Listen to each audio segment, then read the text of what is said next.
In all the wars Australia have fought in, there's been about 103,000 Australian casualties over 120 years, 103,000. Well, Dan Andrews has enthusiastically supported and embraced killing legislation that has killed more than double that figure. That's staggering.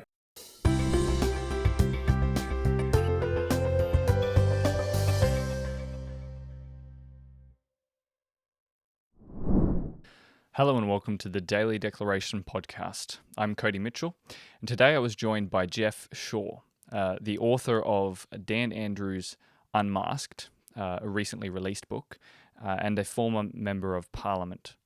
I hope you enjoy this really important conversation about the situation down in Victoria and Daniel Andrews.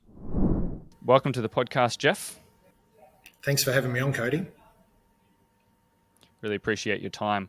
Could you just start by telling us a little bit about yourself and what prompted you to write this recent book that you've written called Dan Andrews Unmasked?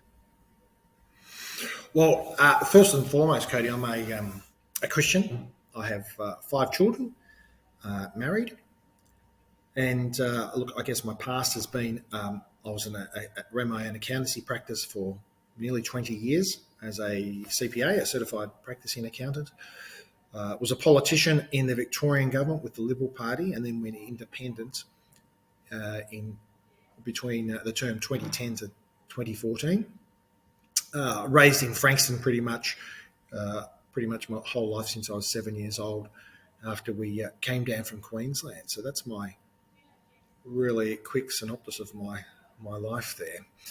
And the reason I wrote the book on Dan Andrews is because about this time last year, September last year, my wife said we were in lockdown six, and she said, "Why don't you write a book on what Dan Andrews is doing? Seeing you worked in the same place as him, and you have an opinion on these lockdowns." And I said, "Yeah, let's. I will do that. Let's do it." And actually, the cover of the book was designed by my wife, which was a great addition. But there was 61,000 words in there in the book, and it was just from research that was done on him, my own experiences, interviews with people like Paul Furlong, who is a pastor down here in Victoria, who was locked up for 17 days, Monica Smith, Margaret Court's in there as well. So it's just a story that needed to be told, Cody, and that was my inspiration for writing, because during the whole lockdown period, Dan Andrews was on television more than 200 times in the morning. And people get lost. They don't know what they did last week. Well, I had someone ask me just yesterday, what you do on the weekend? And I had to think about it. Imagine saying, what did Dan Andrews say, on his first lockdown announcement? I don't know. But this book summarises that. It summarises his 20 years in Parliament and exposes him for who he is and what he's done to Victorians. Yeah, I really enjoyed the book. I just read it, and one of the things that struck me, I'm a historian, so I like the chronological narrative that you laid out in the book, and I think that's really helpful because we are inclined to forget what happened in the past. Did you kind of read it, write it with that in mind, sort of to try and jog people's memory? Cody, I did it exactly for that. I'm glad that you pointed that out to people who are listening today, because that's the way I wrote it. It's really a historical summary, or a scrapbook, if you like, of Dan's 20 years in Parliament and his 20 years in the public purse. And it exposes him for who he is and what he's done to Victorians. Not just him being in the Guinness Book of World Records for the longest time anywhere on the planet of being locked down. 263 days in lockdown, over 6 lockdowns. It's quite incredible. So yes, I did write it with that in mind, that it would be a historical slash scrapbook of Dan's 20 years in politics. There's also a bit of sarcasm there too, Cody. You may have picked that up. Yeah, I definitely noticed the sarcasm, and Yeah, obviously, like I'm from New South Wales, not as familiar with what goes on down there in Victoria, but I, you know, really appreciate it, and I found it really eye opening. What would you say, out of all of the things that you surveyed in the book, what would you say is the most concerning aspect to Dan Andrews' leadership? Well, there's different styles of leadership, isn't there? There's servanthood leadership, and there's no leadership. There's just the position name, and there's dictatorial. He's certainly on the dictatorial side, where he belittles his people.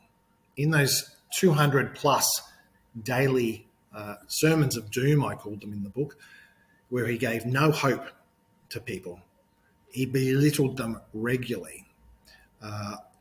I won't, in the book, has got some comments that he made with regards to people's decisions. I'll let people read that in the book, what he actually said, but he belittled people all the time. So his attitude of talking down to the peasants, that's what I call it in the book, talking down to the peasants, which he considers us to be the way he was talking to us in his announcements. He would scold us. It was quite unbelievable, some of his commentary, as he would bring out laws on the morning and say by 11:59 p.m. that night, these are the rules. And that would mean businesses would have to close, restaurants that had bought food would have food wasted because they'd already bought it for the weekend or for the next few days. But I don't think that's the worst. That's bad enough. But I think the worst, in chapter 5, I've got a chapter there, I've called it Death. And you know, Cody, in all the wars Australia have fought in, there's been about 103,000 Australian casualties. Over 120 years, 103,000. Well, Dan Andrews, since he was Health Minister in 2008, up to now being Leader of Victoria, the Premier, has enthusiastically supported and embraced killing legislation that has killed more than double that figure. That's staggering. In 120 years of wars, we've had about 103,000 deaths, Australian deaths. And because of his killing legislation, there's been over 200,000 deaths that he has enthusiastically embraced through the legislation he's passed. And I'm talking the euthanasia bill that just passed in the last couple of years. I'm talking about abortion, where there's more than 16,000 abortions in Victoria per year. And that's about 1 in every 8 children that are killed by abortion. In July 2020, more than 800 deaths were attributable to him and his decisions, his government's decisions, on what was called the hotel quarantine debacle, where more than 800 people died. And the Ombudsman came out and said, pretty much it's the government's fault. And as Dan Andrews said, he's responsible for the government he leads and the decisions it makes. So he's really called it there that he's responsible for more than twice the amount of deaths than all the deaths in all the wars Australia have fought in. I find that most disturbing, his belittling and his support of killing legislation. Yeah, absolutely. It's really, I mean, your book really brings out that a very dark side to Dan Anderson's time in office, and one of the things that, and you've already touched on this, that stood out to me was abortion, and you know there were numerous things you raised about his pretty enthusiastic pursuit of abortion legislation. Could you give us a little bit of a rundown of his record on abortion?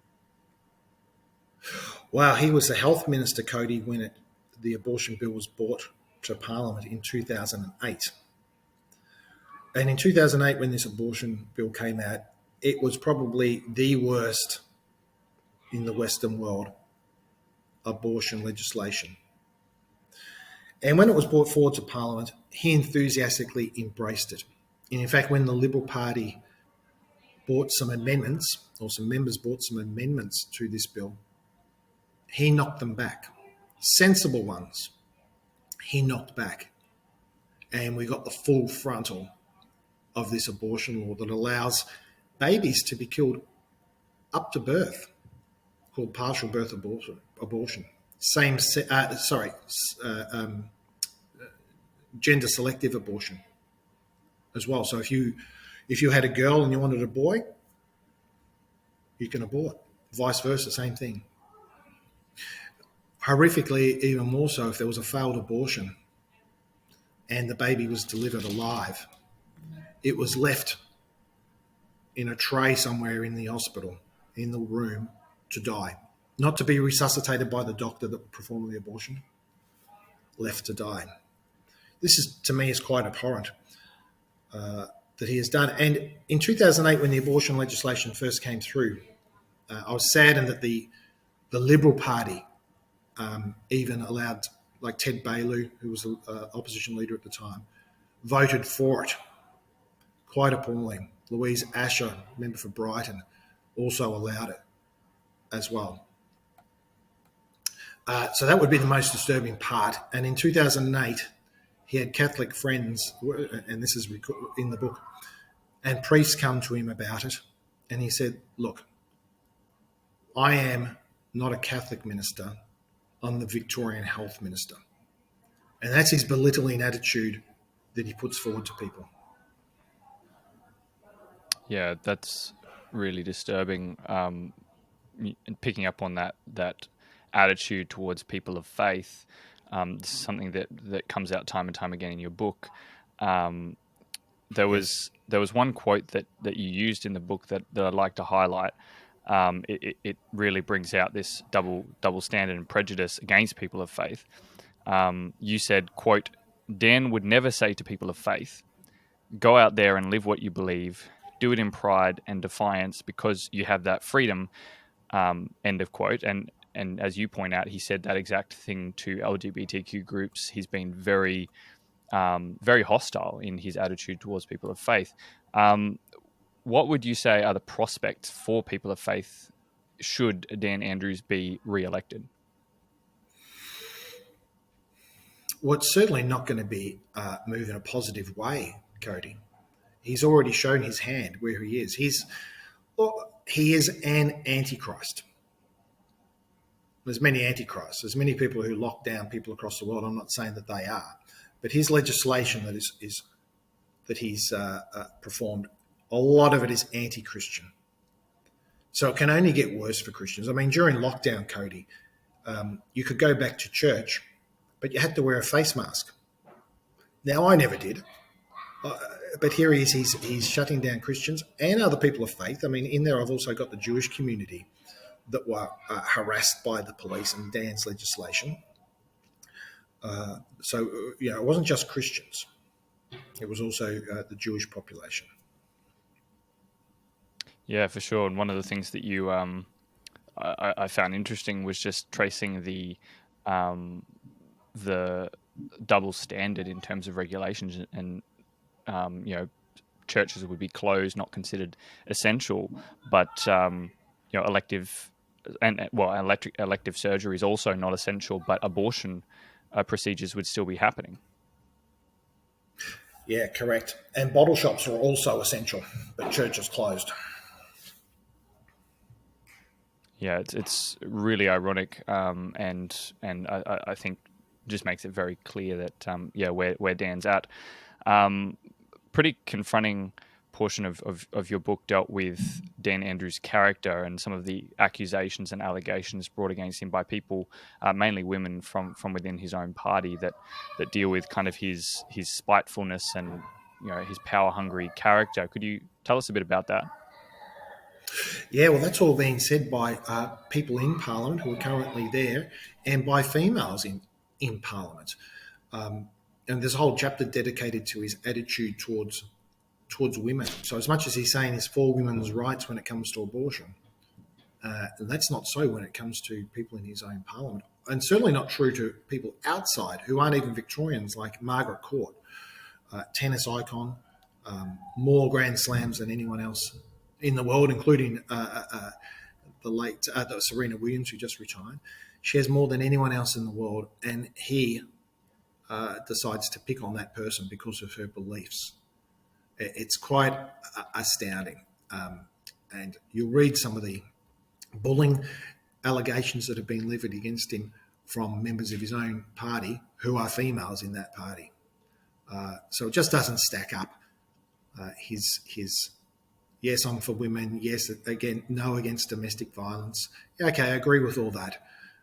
Absolutely. But his actions show a different side. Yeah, actions definitely speak louder than words, and you've got so many examples in this book. I'll just pick one more.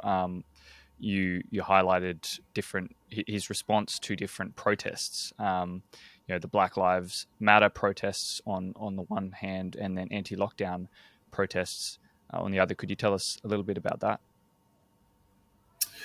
Yeah, there was some protests going around at that time when Black Lives Matter came out, and those protests seem to be quite violent regularly. You see it around the world. Well, it's no different here in Melbourne. There's still some violence there and some aggressiveness. Whereas the anti-lockdown protests were a lot more calm. In fact, I went to two of them. First time I've ever been to a protest. And just in the group that I was around, I didn't see any trouble. There was people from different walks of life. There was families there with their children. Totally different. But he went in hard against the anti-lockdown demonstrations, or the open up. It really should be the open up demonstrations. And he used his police force. It doesn't take much. You just Google Victorian police force during lockdown, and they brought out the guns, literally brought out rubber bullets and shot us Victorians. Shot. What for? Were people smashing windows? Were they being disruptive to transport? No. They just didn't agree with what Dan's narrative and his laws were. People, the crazy fines you'll see that I've written through that book, Cody, on people who weren't wearing face masks, that terrible crime of not wearing face masks, or that terrible crime for being outside more than 5 kilometres away from your house, which was a law, that you weren't allowed more than 5 kilometres out of your house, or a terrible breaking of laws where I've got in there the book where police approached someone in a chemist, went through what they were buying and said that's not essential because you could only go out for essential items. What right do the police have? But surely they were given that power and they were violent. And now I like the police. During my time in Parliament, I promoted the police. I spoke at their blue ribbon events. But they've got a lot of work to do to bring back their reputation because it was tarnished greatly. And I hope they do. In the book I say I hope they do, but they've got some work to do. But that all comes back to Dan Andrews. He used that as a weapon against his own people. Yeah. I've went back just the other day and had a look around on YouTube at some of the footage, and it's pretty heartrending, actually. Sickening to see the sort of behaviour that went on during COVID, and is something that people need to remember and certainly not forget. And your book helps us do that. But one of the things that I just can't get my head around, I mean, you've outlined numerous really disturbing and dark aspects to Dan Andrews' time in government and in leadership, particularly during COVID. But he's still so popular. I think he was elected on 57% of the two-party preferred vote in 2018 or something like that, and the polls are now showing him with at least that amount of support. So why do you think he's still so popular after all that he's done? Yeah, Cody, that's a really great question. And a friend once said to me, it's easier to fool someone than have them admit they've been fooled. And I think people are, not people I speak to, by the way, but the polls are telling us that Dan Andrews is still very popular. And one thing to that could be that we have such a weak Liberal opposition. They're not to be seen. They're coming up with nothing good.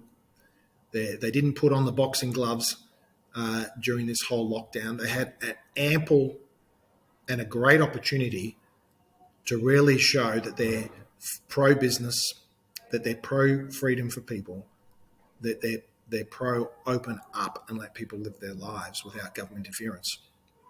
And they didn't. They shut down. They became a Labor yes boy. That's what they became. And look, I sympathise with people who say, Liberal and Labor are so close, we may as well just go for Labor. I tend to agree with what they're saying. Yeah. So just before we finish, one thing I'd like to ask you is: do you see any hope for Victoria in this election cycle? What would it take for Dan Andrews to lose an election? I think look, as a Christian, there's only one hope. But my hope also on a political level is that Dan Andrews is voted out. I don't have a great hope that the people coming underneath him are going to be that much better. Though I hope that the polls are wrong. I would like to see a Conservative government in. I would like to see the upper house being controlled by Conservatives and not with the left-leaning parties that we have at the moment who have given full power to Dan Andrews and backed everything that he has said. So that would be my hope. My hope would be that Ian Cook and Aidan McClendon can beat Dan Andrews in Mulgrave and that he will be out of the public life forever. Because, look, I hold no, but in my book I don't hold back. He is a vile individual and his actions show that, what he's done in his belittling attitude towards Victorians. So my hope is that he will not be elected back in. Our debt also, Cody, has gone up 5 times in 7 years. It went from 22 billion when Dan Andrews took over to over 110 billion. That's quite an incredible increase in the debt.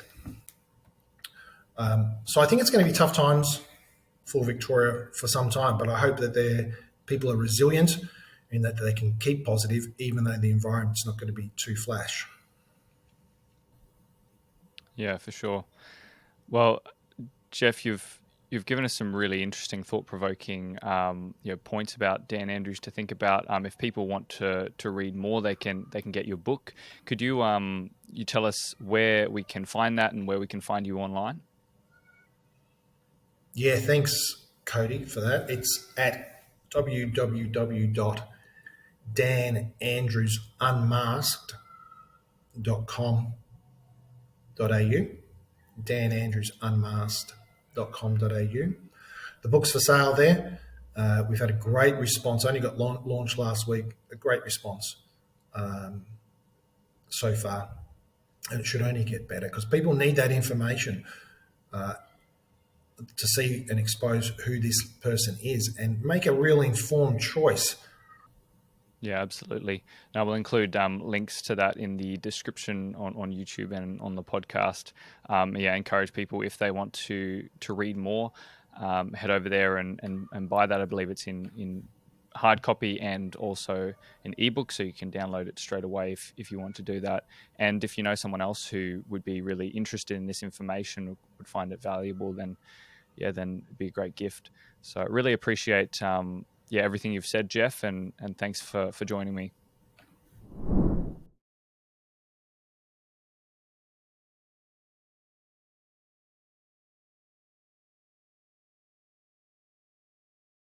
Authorised by Warwick Marsh, 1A227 Corder Road, Mount Kembla, New South Wales 2526.